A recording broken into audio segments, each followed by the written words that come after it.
So how actively are you seeking clients as we record this? So at the beginning of the year, I brought on several clients, several, like maybe, I don't know, 5 or 6, which is enough to keep me busy for like the first quarter. So we're kind of moving out of that, and I'm going to start looking again. I'm probably going to do like one more like big like push to see what I can find, and then call it quits for the year, and then focus on some other things.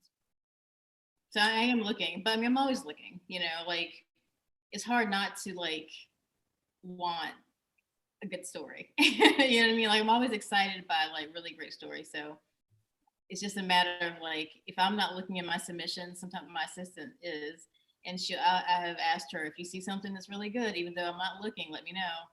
So she'll, occasionally that does happen. It depends on my workload and, what I can take.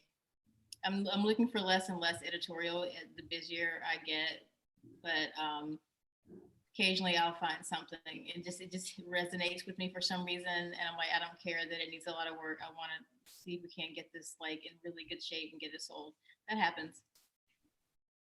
I can't remember which guest coined the phrase. I give them credit, but they called it submission brain, where you've been reading just submissions for so long that they're terrible, terrible, terrible, and then one is like slightly not terrible, not good, but slightly not terrible, because you've been reading terrible for so long. The not terrible starts to look good, so they want to have somebody else look at it. Like, is this submission brain, or is it really genuinely good? Real thing. Yeah, totally. I totally agree. Yeah. Yeah, but you can read so much that you're like, and sometimes you'll see something, and either that person, or that they talk to you on social media, or you've met them in person, or they are a friend of a family member, not a family member, but a friend of a friend. For some reason you like really really want this to work out, and it's not great, and you're like, okay, I know this is not great. Let me get a second opinion. Let me just double check. So it's just always good to have opinions. But like I said, it's a core part of my training, but it's also super helpful to be able to refer to, okay, what does someone else think about this type of thing? Like I said, but at the end of the day, it's my decision. And sometimes I'll read something, and then I haven't looked at the evaluations. Then I'll go back and just see if they are okay. That's what I thought. That's what I thought. Oh, that's different. Let me go back and see if I agree with that. I suspect that, I don't know, 50, 60% of people at least have, if not a novel, a screenplay, or an idea from one or both. So being a literary agent, you must get approached on a regular basis by, I don't know, the person who's come by to do the plumbing, or Yeah. the mail person. In my real life, no one knows what I do. Oh, that's smart. So you don't have to worry about being at a party and somebody corners you and says, "Hey, I heard you like books. I got one." No, not really. And many people outside of publishing don't know what a literary agent does. You know what I mean? Like, you'd be surprised. I have actually mentioned it, and like, oh, and there's like a look that's confused. I'm like, you don't know what that is, do you? They're like, are you like a publisher? You publish books? Like, what do you do? I get that a lot. Like, there's just like a general like, outside of publishing, if you're not into it, you might not know what those different positions are. They'll just say, I just help people get their books sold.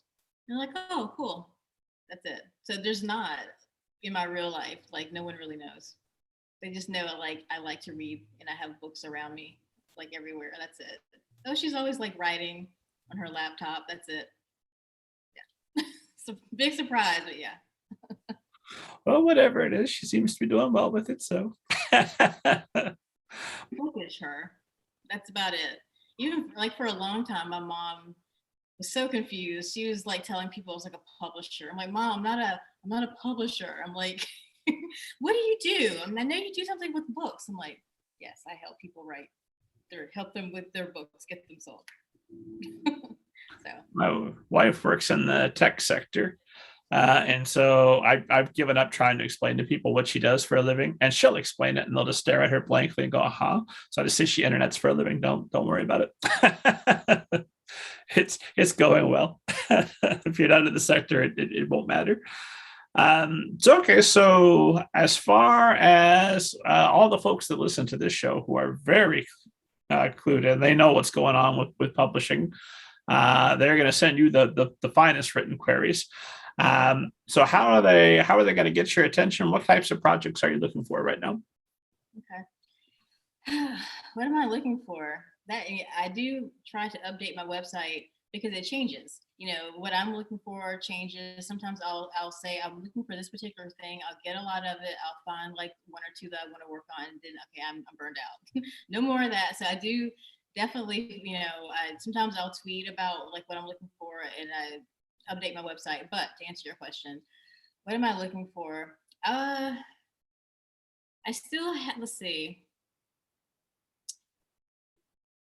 I think I would love to find some young adult, like some really great young adult, like sci-fi and fantasy. Um, I brought on a middle grade author that I'm really excited about, but I think I could take on another one or two middle grade, and that's just because I've got my younger sons are 14 and 11, and so we have gone through lots of middle grade fiction in this house, and I'm always like reading with them, like we listen to audiobooks in the cars and things like that. So it's really I would love to find something, I think, like that, some sort of really great middle grade like fiction with like light fantasy or sci-fi elements. Nothing contemporary. So Let me see what else. Also, it's getting really hard to find new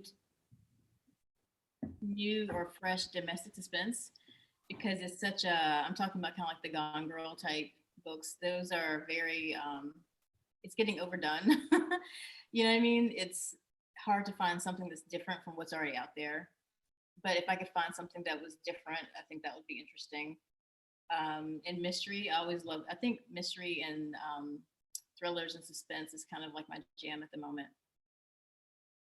gotcha. And if there was a middle grade mystery thriller suspense, that would be just fine as well, right? That would be great. Yeah. I'll tell you, I have been looking, I look at shows with my family. So we recently finished looking at Lab Rats. I don't know if you know that or not, on Disney.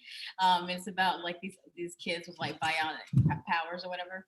Um, so, and that we've moved on to the next show, which is So we looked at Lab Rats, and then there was Mighty Med, which is about these two comic story geek types. Their word, not mine. And they discover like a superhero store, a superhero hospital in the comic book store, and it's about that. And so now the third series, which is like an extension, is those kids have somehow gotten powers or whatever. So I don't know. Like that's where my brain is right now. So I would love to find something like that. I think, and I would love to find, like, I think it's very personal, like how agents think. I would love to find like the type of stories I want my sons to read. I think there's a lot of like, just with like the marketing trends, a lot of female driven stories out there, but it's like I'm a mom of three boys, and I'm like, where are the books for boys? Like I know that there's been eons of books for boys, and but I want some more books for my boys to read. So I'm on that lookout for some really good stuff. Yeah. So 14, 11, and how old was the third? 22. Gotcha. And So we were in Japan for a while, so he went through like a manga phase.